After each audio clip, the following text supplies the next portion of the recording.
The metallic tap of shoes echoed in the frost-bitten studio as I finished my sequence. My body hummed, every muscle tuned to the memory of the steps I'd practiced since dawn. The air inside the cramped room smelled of dust and sweat and the faint, always lingering scent of liniment. My heart pulsed in anticipation more than exhaustion as I looked up to the panel seated across from me. It was supposed to be a critique, mentoring they called it at the conservatory in Madrid, just another round to propel me or maybe to send me crawling back to the south, to my family's grey apartment above the bakery. I wore my best shoes, the ones my father said were too loud and too precious for a boy like me. Senora Ibanez had placed herself at the center, as always, her lips tight with calculation. She waited until I'd settled, hands on knees, chest heaving. Then she spoke, her voice gloved in velvet but every word pointed. "Antonio," she began, savoring the hush, "your footwork is impressive but not beautiful. The hand never knows what the foot is doing. You have quickness, but where is the duende, the soul?"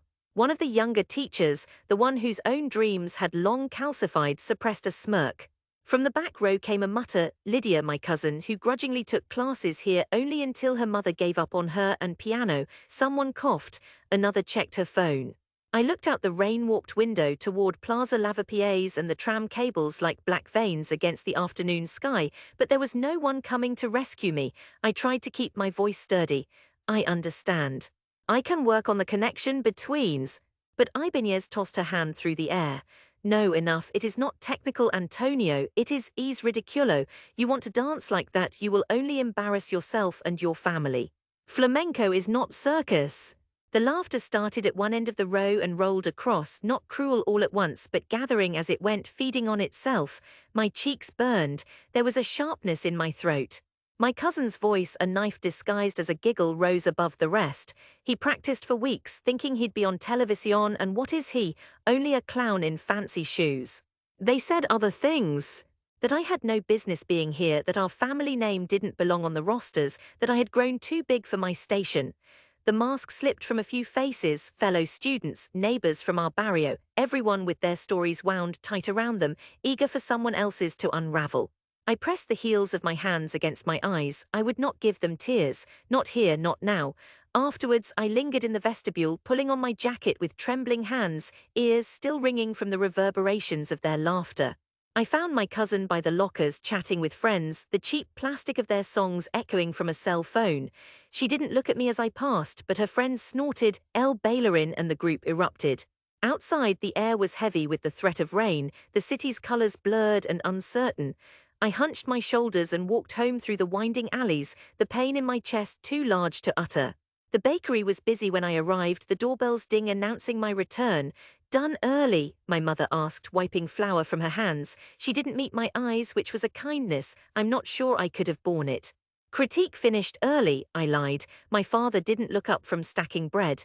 That night in my childhood room, amongst the faded posters and the smell of yeast drifting up from below, I resolved never to return to the studio.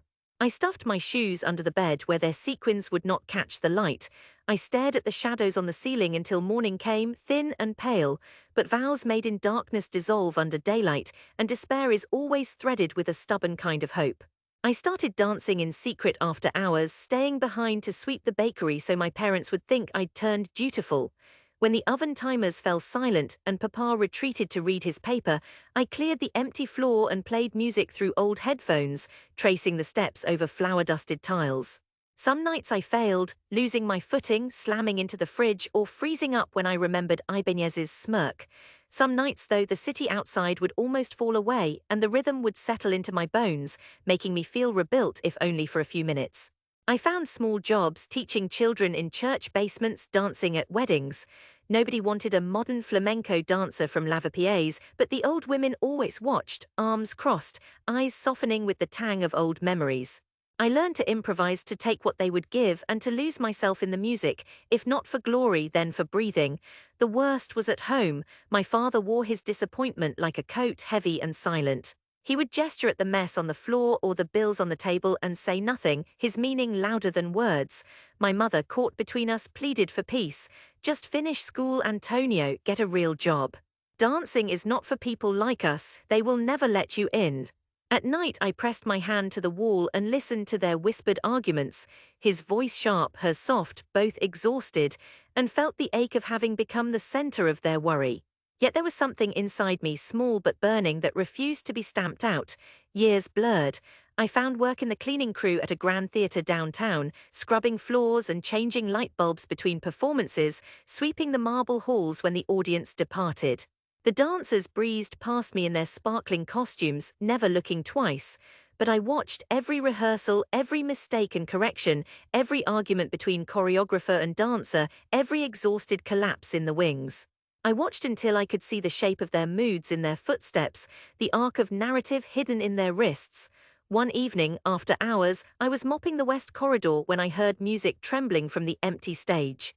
The cleaning manager, Elena, had a soft spot for me. She knew about my father, about the bakery, about the dream I wouldn't let die. She'd slipped me a key once with a grin and, "Go on, give the old floor a proper farewell." I walked into the pool of lights. The theatre was huge around me, thousands of empty seats yawning, the velvet and gilt glimmering like a memory of another world. I moved slowly, hesitant, then all at once the familiar music took me. I danced first awkwardly, then with abandon, as if I could pour every loss and hope and shame into the wood beneath me. When I finished, breathless, Elena was waiting in the aisle, clapping softly. "You found your duende, I think," she said. Her eyes glistened. That moment kindled a new fire. With Elena's encouragement, I auditioned for a small troupe, all amateurs, all outcasts like me, not one of them from good families. We trained in borrowed spaces, patched our shoes with duct tape, performed wherever anyone would have us. Sidewalk cafes, nightclubs, festivals in little towns ringing Madrid. We never made real money, but we made something else, a family of our own creation. The troupe's performances grew wilder, our steps layered with the rawness of living, our hearts battered but defiant. One night a producer saw us at a street festival and offered us a slot in a modern dance competition. We practiced until our feet split and bled, and when we took the stage we poured everything into that dance: resentment, shame, hope, our longing for redemption. We didn't win, the judges preferred the polished acts, but a critic wrote about us in a magazine: unorthodox, electric, flamenco reborn in the streets, remember the name. Antonio Rock Camoras.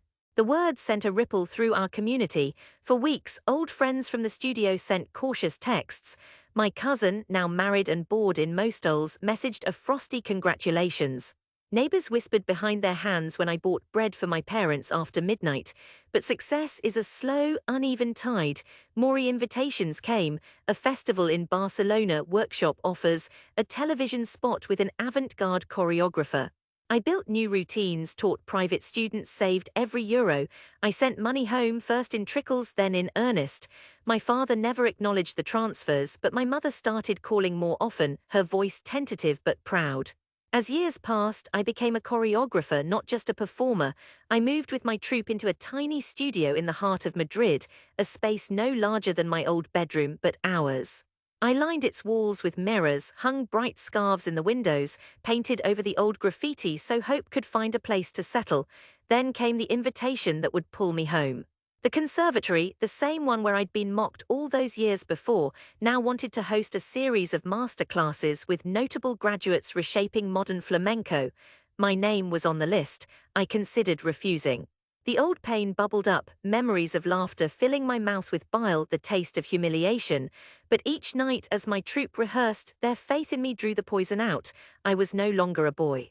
I had built something with my own hands, so on a grey February morning I walked up those same crumbling steps, shoes slung in their battered bag. The building was unchanged. The same sagging door, the same smell of sweat and chalk, the cheap posters curling on bulletin boards. But inside I noticed a hush as I entered, a kind of anticipation. In the studio, Ibanez was waiting, older now, the lines in her face deeper, but the eyes unchanged. Around her milled a crowd, students, teachers, and a cluster of faces from my old neighborhood. My family stood near the back. My mother clutching her purse, my father stiff beside her, as if unused to the comfort of belonging.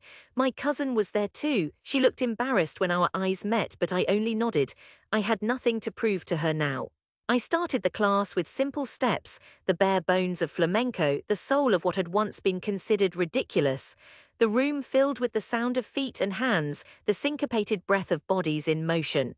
Then I demonstrated the new routines, my routines forged from memory and pain and the wildness of nights alone. When I finished, I signaled the troupe to join me. We performed the choreography that had caught the critic's eye. The movements were angular, brutally honest, a fusion of everything I'd learned in exile, flamenco, yes, but with pieces of hip-hop, scraps of jazz, shreds of street rhythm. The air shivered with the collision of old and new. For a moment there was only silence thick as cream, then hands began to clap, hesitant first, then louder and louder still. Even Ibanez was on her feet looking at me as if she was seeing a ghost. But the most powerful moment came after the applause died away. I pulled out a letter, the official seal of an Arts Commission grant, the invitation to choreograph a show for the national company. I handed it to Ibanez, who read it in stunned silence, the audience craning for a look. "This," I said, keeping my voice steady, "is the proof, for everyone who said I was only a clown in bright shoes." My father, wordless, took a slow step forward. He was trembling slightly as he embraced me, his hands hard with years of labor but gentle as they touched my shoulder. My mother cried openly, her pride a river, unstoppable now. I looked at my cousin, who mouthed, "Lo siento," from the back. I nodded, knowing there was little to forgive, only the world as it had been. As people filtered out, old friends and strangers pressed hands to mine, showering me with congratulations. Some teachers who'd once laughed offered praise. Ibanez stood apart, her eyes shining with reluctance and something approaching respect. Outside, the sun was finally breaking through, laying patterns across the plazas and alleys. I walked out into the city, the familiar weight of it different now, lighter, like a new floor beneath my feet, one ready for dancing. Madrid belonged to me again. I carried not just the memory of humiliation, but something better. The knowledge that even the most ridiculous dreams can, with time and stubbornness, be born anew.